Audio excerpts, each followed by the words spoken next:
Alpukat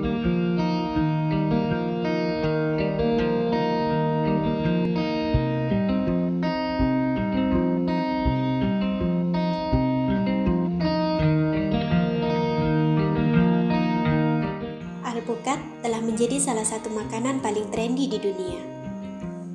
Sebagai poster anak milenial makan sehat, superfood ini kini menjadi andalan foodies dimanapun.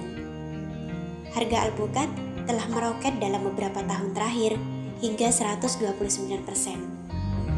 Dengan harga nasional, rata-rata satu buah alpukat khas mencapai $2,10 pada tahun 2019. Hampir 2 kali lipat hanya dalam 1 tahun. Para arkeolog di Peru telah menemukan biji alpukat peliharaan yang terkubur dengan mumi Inca yang berasal dari tahun 750 sebelum Masehi. Tetapi suku Aztec pada tahun 500 sebelum Masehi, mereka menamakannya Testis.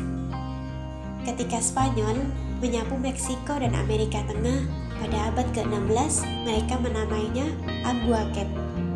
Pertanian ini berkembang selama beberapa ratus tahun ke depan, terutama di Amerika Tengah dan Amerika Selatan. Tetapi konsumsi di luar wilayah ini sebelum akhir abad ke-19 hampir tidak ada. Komersialisasinya dimulai pada awal tahun 1900-an, tetapi difokuskan pada branding alpukat sebagai makanan lezat untuk orang kaya.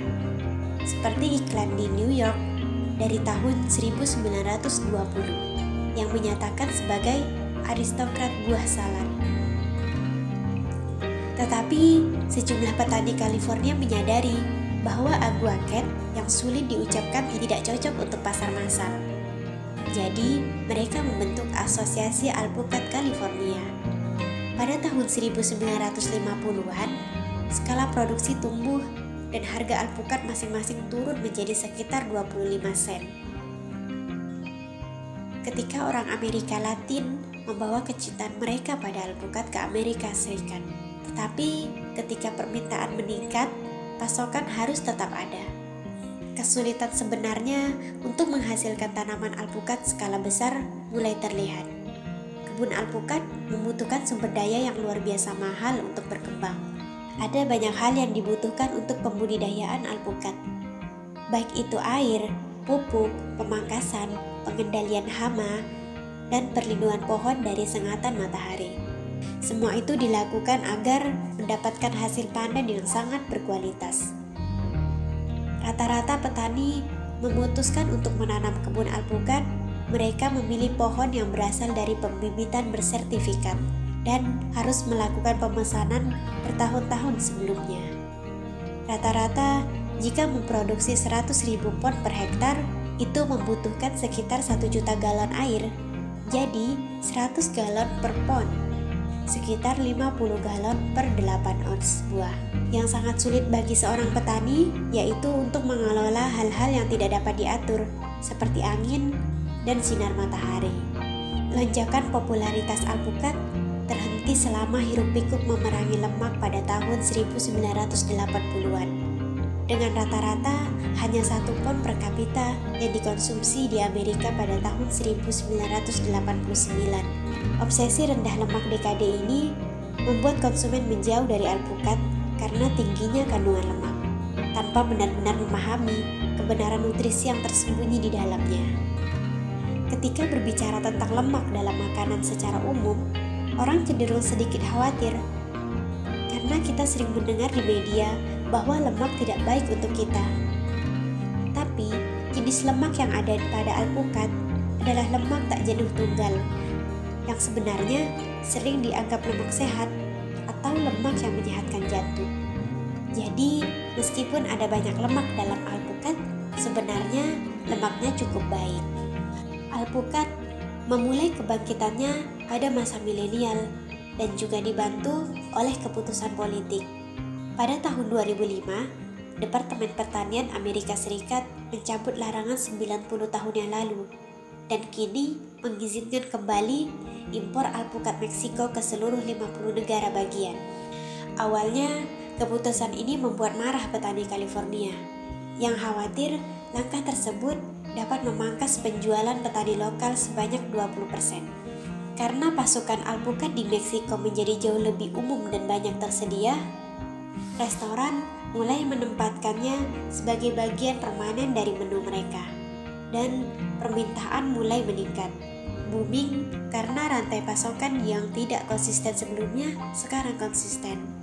Dan konsumen diizinkan untuk menikmati alpukat setiap hari sepanjang tahun. Sekarang diperkirakan hampir 200 juta pon alpukat dimakan selama pertandingan besar di Amerika. Tetapi jika Anda meluangkan waktu sejenak untuk mempertimbangkan sumber daya yang dibutuhkan untuk menghasilkan jumlah itu, Anda dapat mulai memahami harga alpukat yang meningkat. Menurut para ahli, dibutuhkan sekitar 270 liter air untuk menumbuhkan 1 pon alpukat.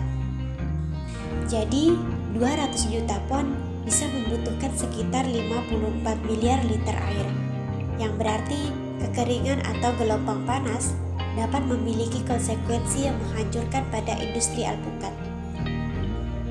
Faktanya, itulah yang terjadi di California selama 7 tahun terakhir.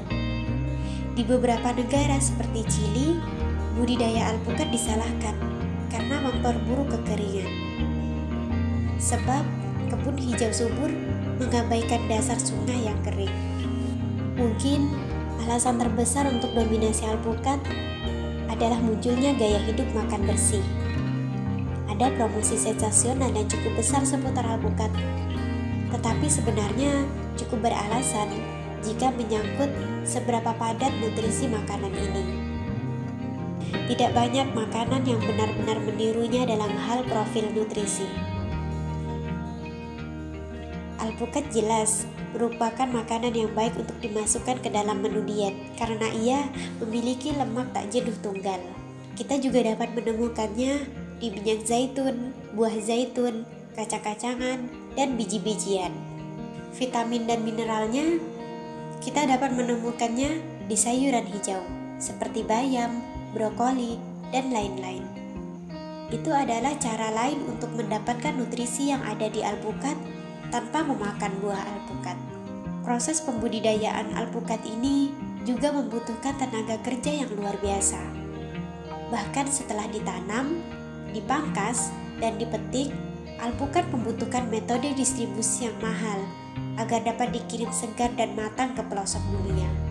Jika tinggal di Philadelphia dan ingin membeli alpukat matang di Philadelphia, yang mereka lakukan adalah mengirimkan alpukat hijau dari California ke Philadelphia.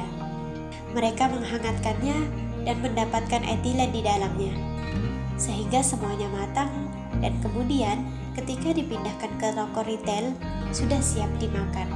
Jika membeli alpukat hijau yang dikirim langsung dari California ke pasar, kita harus mematangkannya sendiri selama 7 hingga 10 hari. Dengan harga yang begitu tinggi, komoditas alpukat telah menarik serentetan pencurian dari kebun buah-buahan dan truk pengiriman di seluruh dunia. Di Selandia Baru, patroli malam bersenjata dan pagar listrik telah diperkenalkan setelah petani di Northwest 70% kebunnya dicuri. Di Michoacán, di mana 80% alpukat Meksiko berasal, kartel menjalankan apa yang disebut perdagangan alpukat darah. Dengan kekerasan memberlakukan biaya pemerasan yang tidak dapat dinegosiasikan dari petani berdasarkan ukuran tanah mereka dan berat tanaman mereka. Beberapa restoran telah mulai memboikot alpukat karena mempertimbangkan etika di balik kebiasaan makan ini. Para ahli mengatakan bahwa kekurangan air dapat mempengaruhi 5 miliar orang pada tahun 2050. Dan curah hujan di daerah yang disebut sabuk kekeringan yang meliputi Meksiko dan Amerika Selatan diperkirakan akan menurun. Tetapi sementara bukti kerusakan lingkungan meningkat, industri alpukat masih tumbuh seiring dengan permintaan konsumen.